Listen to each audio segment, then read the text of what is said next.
question relative to this specific issue that we want to put to you. Just relax, it will be clarifying. Do you believe that with or without this person, you have the ability to reach your dreams and goals? Now, the reason we ask this is because if you believe that with or without anyone, that life caused you to put it there and that you have the ability to turn and flow to it, so your success is not contingent upon what anybody else does, that's a very powerful thing to know.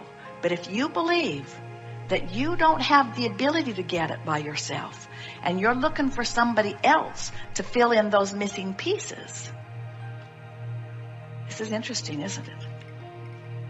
And then you say, oh yeah, I need somebody that does this, this, and this, and you don't do those things, so you may not be the right one. Are you getting what we're getting at? When you are so self-empowered that you know, hey, I'm source energy in a physical body. Life caused me to put all kinds of things in vibrational escrow.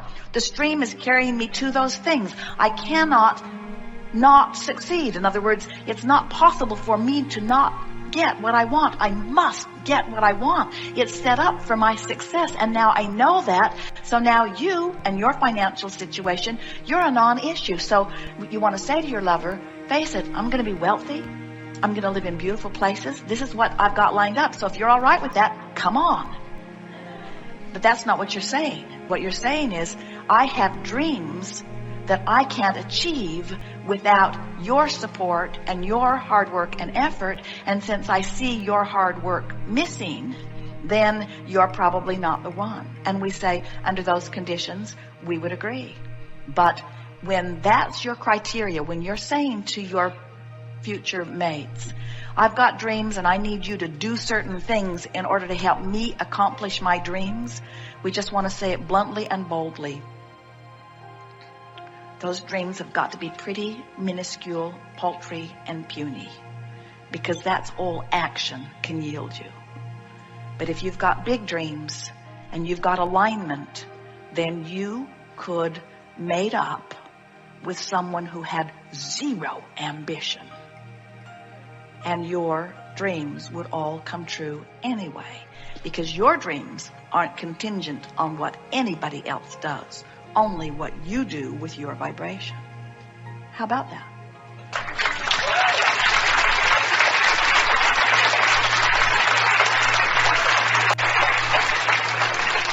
So you want to say to everybody who's in your life, I'm a happy person, deal with it.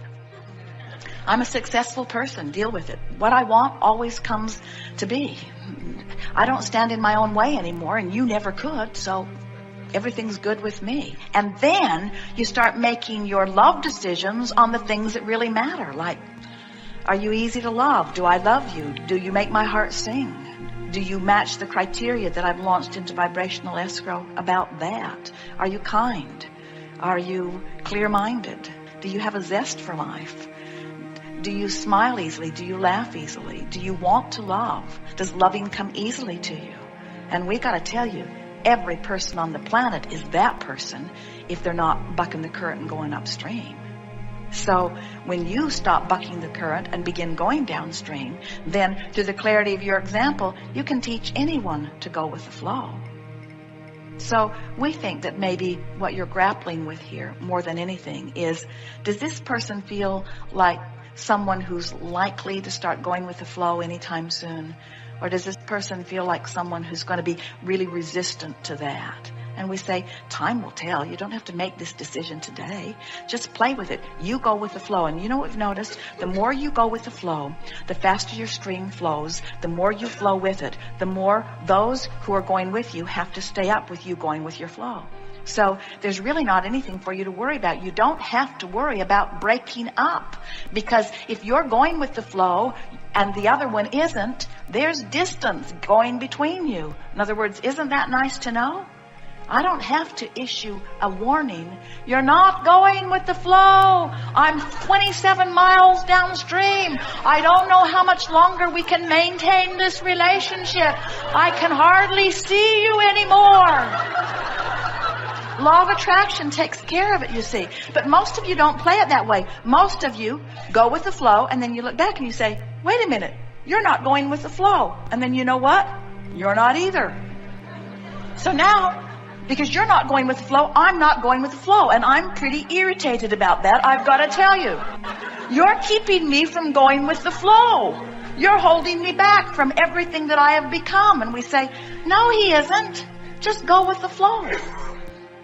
And when you get going with the flow, we promise you, you'll bump into others who are going with the flow. And you won't have this issue. But what about him?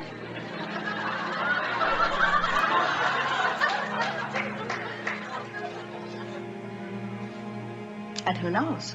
When you get going with the flow, he might too. If he were sitting here, he might tell us, I'd go with the flow if it weren't for her.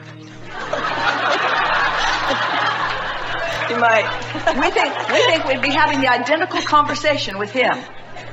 That's why our work is easy. We only have one answer and we tell it to everyone. Jazz, you are inappropriate in such and such a way. Your guidance is telling you this thought is not good for you.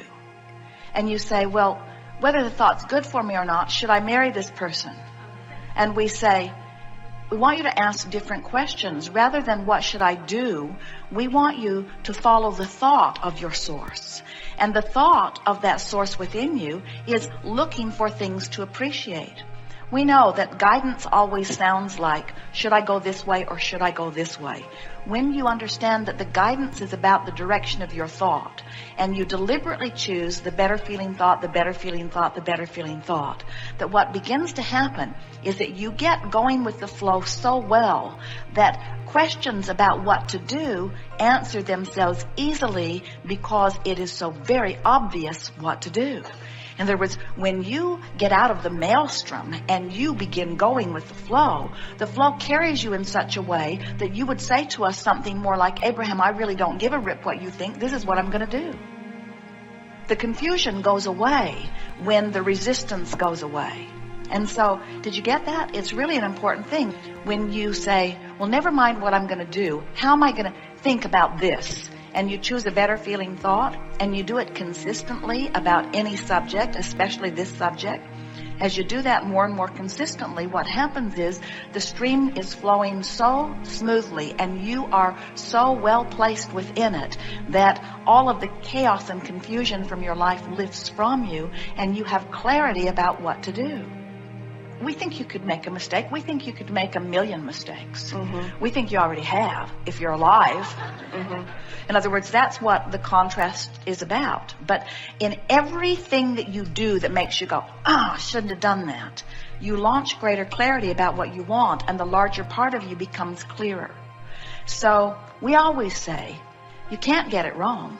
So there can't really be a mistake. You can't get it wrong, and you never get it done. And the reason you can't get it wrong is because it's never done. So as far as we would go, along with human idea of mistake, is you can hold yourself temporarily out of the flow. But in the moment you stop doing that, you go with the flow, so no harm done.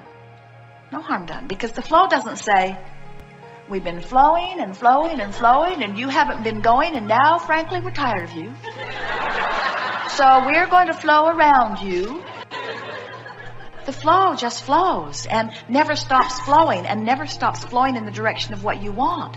And you put your boat in any place, but the thing that is important, you put your boat in where you are. You put your boat in where you are, and that's enough. We want to say this in a way that you'll really hear it. It's enough that you're putting your boat in right where you are. And you know why it's enough?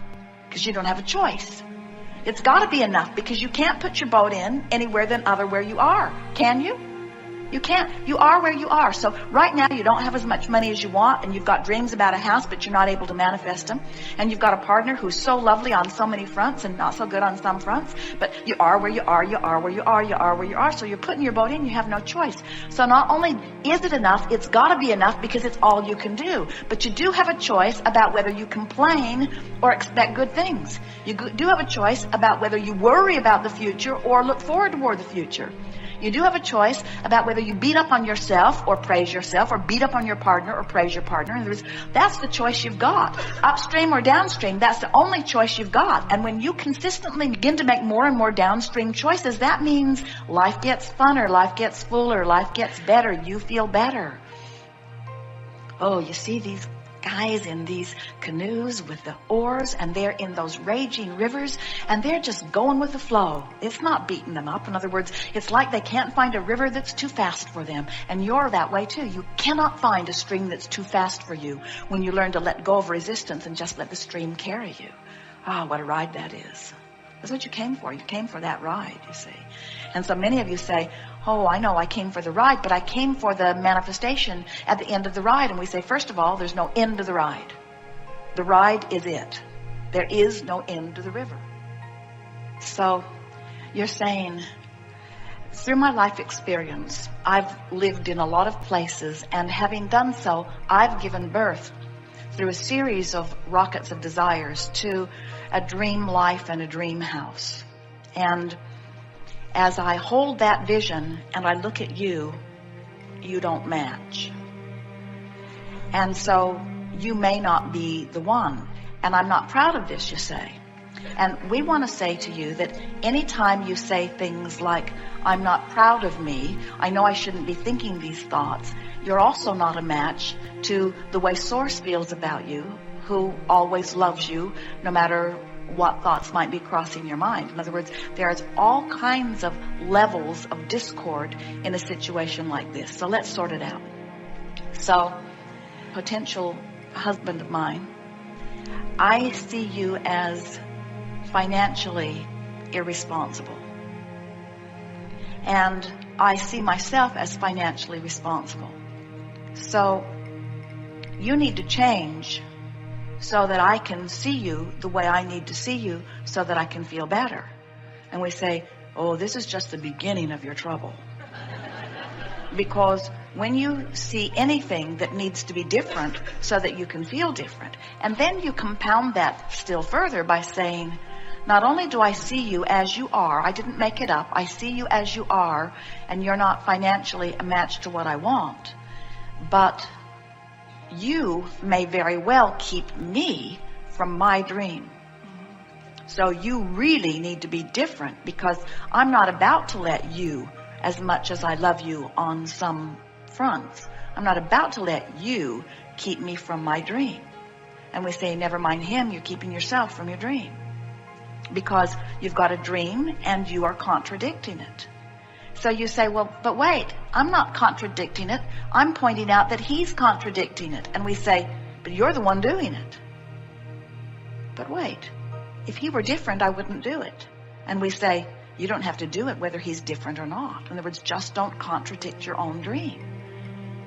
So, Abraham, are you saying that I've got this dream house over here in vibrational escrow, and if I just don't look at him and say, you're keeping me from it, that I'll turn and go in the direction of it no matter how he is financially? We say, yes. Your dream is not contingent upon him. Your dream is contingent upon your alignment with your dream. And when you use his current financial status as a reason to give yourself worry and contradict your own dream about your own house, well, you're contradicting your own dream. You're not keeping up with the house that you have created, but it's not his fault.